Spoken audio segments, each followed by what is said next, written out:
Menko Polhukam sekaligus PLT Menkominfo Mahfud MD mengatakan bahwa ia mendapatkan informasi terkait aliran dana kasus dugaan korupsi pembangunan BTS 4G. Informasi yang Mahfud MD dapatkan adalah aliran dana tersebut mengalir ke 3 partai politik, yaitu PDIP, Gerindra, dan Nasdem. Saya juga sudah lapor tentang itu ke Presiden, Pak, saya tidak akan masuk ke soal ini.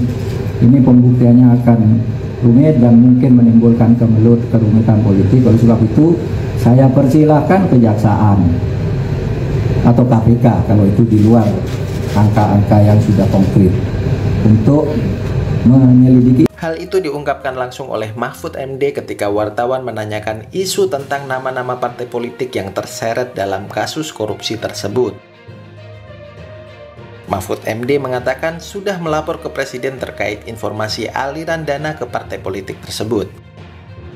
Namun, Mahfud MD enggan masuk ke dalam ranah politik dan mengatakan bahwa itu hanya gosip politik. Tapi saya anggap itu gosip politik. Ya.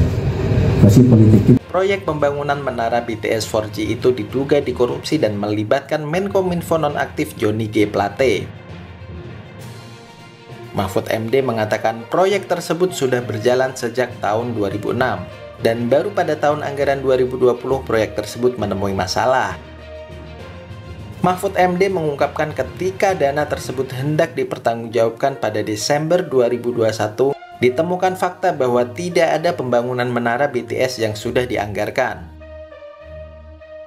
Pihak yang mengerjakan proyek itu pun meminta perpanjangan waktu untuk membangun BTS hingga Maret 2022 dengan alasan pandemi COVID-19. Johnny G. Plate yang merupakan politisi Partai Nasdem ditetapkan tersangka kasus dugaan korupsi penyediaan menara BTS 4G bakti Kementerian Kominfo tahun 2020 hingga tahun 2022. Direktur Penyidikan Jampitsus Kejagung Kuntadi mengungkapkan penetapan tersangka terhadap Plate terkait wewenangnya sebagai pengguna anggaran dan posisinya sebagai menteri.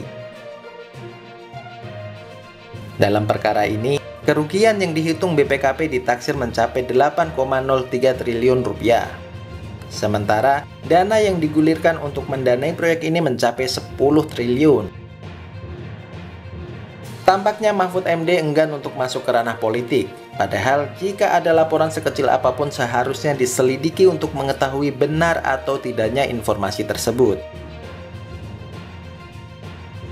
Mahfud MD malah mengatakan itu sebagai gosip politik, atau jangan-jangan Mahfud mencoba menutupi kasus tersebut.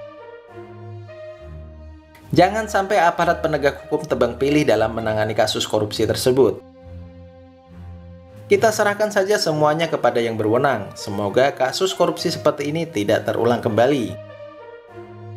Bagaimana pendapat pasukan Mr. Komen? Apakah Mahfud MD menutup-nutupi kasus ini? Atau memang ini hanya gosip politik belaka? Silahkan baku hantam di kolom komentar.